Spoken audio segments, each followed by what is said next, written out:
Good morning, everybody. Good morning. And happy Easter. It's so beautiful to be with you, and I feel honored to be the speaker on this very sacred and important day for all of us.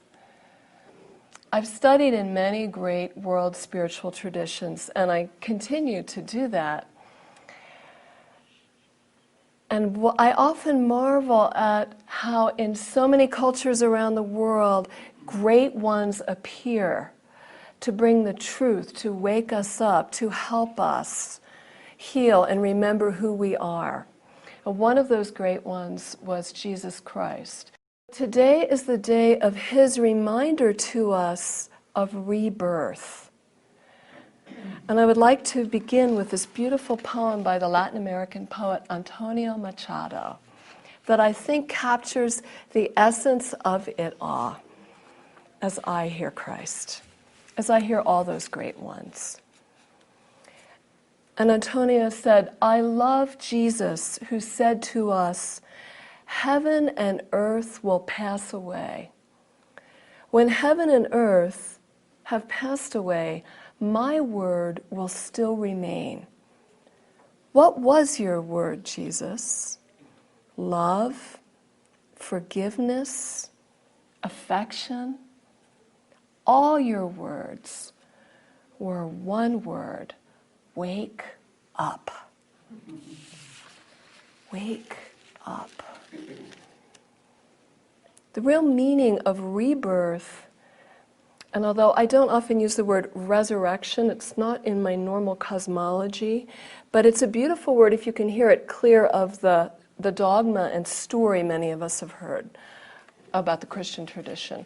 Resurrection is to resurrect, to bring up who we really are. Come back into the truth of that.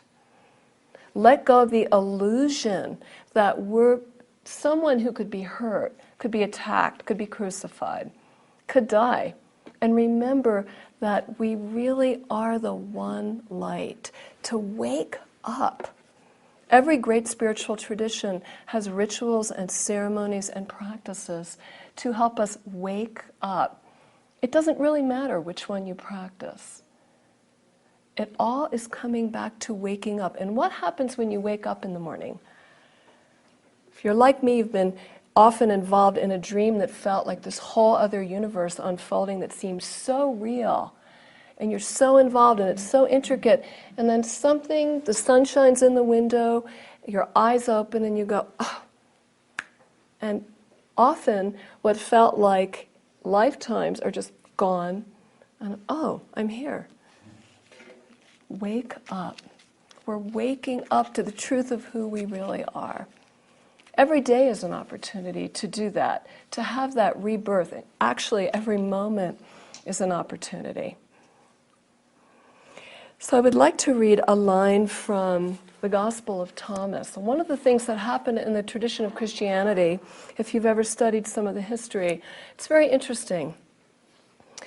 Because Jesus said many, many things that do not exist in the Bible, that were edited out by the Catholic Church around the year 300, because it fractured the church's capacity to control people and to generate fear. He gave many teachings that we are already completely one with God, with Spirit, with each other, totally connected, that we do not need anyone to help us get there.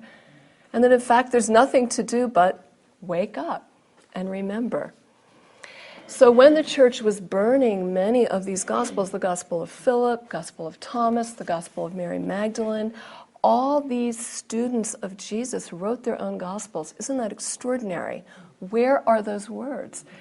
Very high work, very metaphysical, very comforting.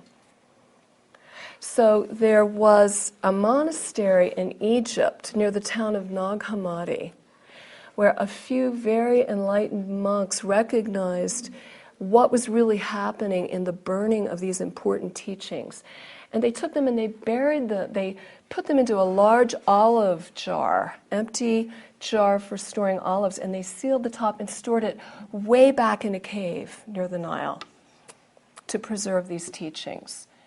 And sometime in the 1900s, some men were exploring caves to look for antiquities that they could find and resell in the market. And they found the jar in Nag Hammadi. And inside the jar were all of the lost scriptures, the lost teachings, recorded in the Aramaic.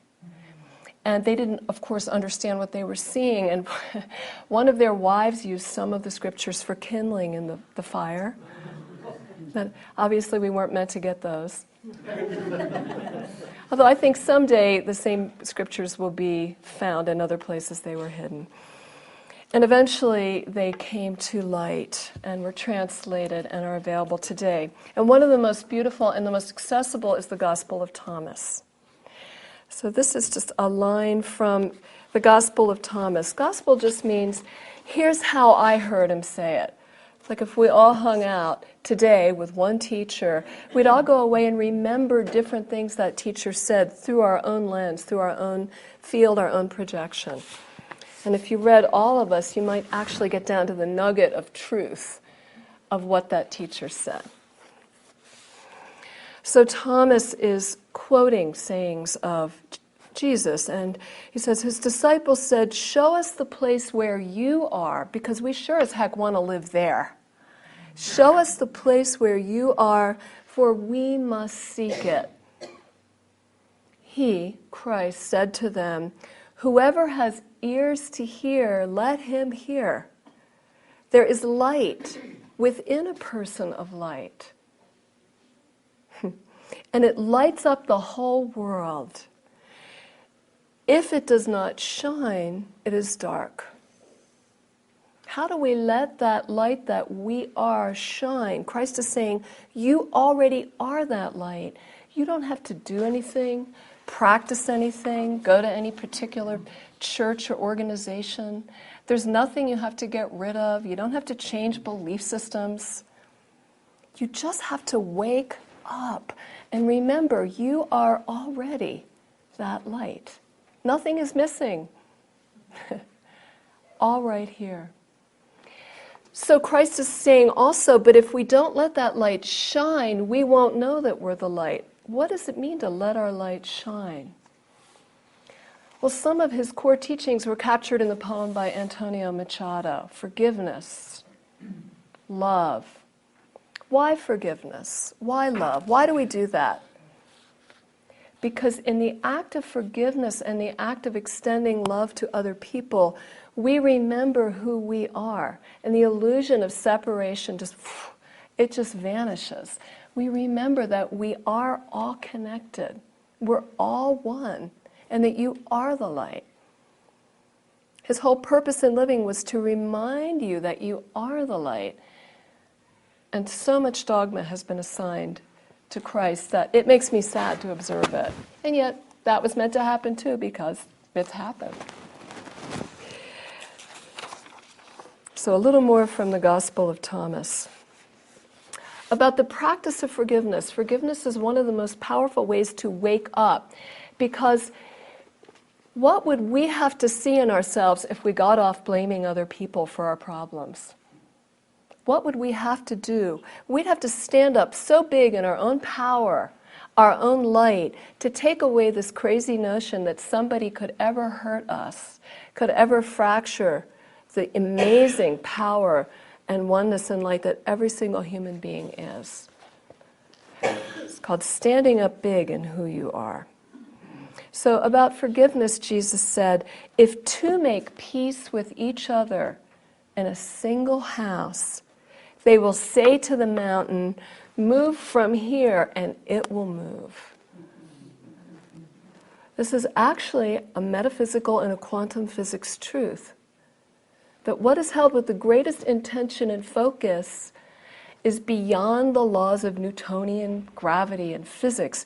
Actually, that mountain could move if enough of us could join together in our light and say it, see it so, it could move. So we could forget about moving mountains and just tackle something a little easier, like forgiving our mothers. Speak from personal experience. Forgiving each other. To forgive, you have to know that you are already complete. Wake up to knowing you're already complete. You don't ever have to feel envious because you're already everything. No one can hurt you because you're already whole. And the Course in Miracles, which is one of the many books I study and work with, says the holiest spot on earth, the holiest spot on earth is where an ancient hatred has become a present love.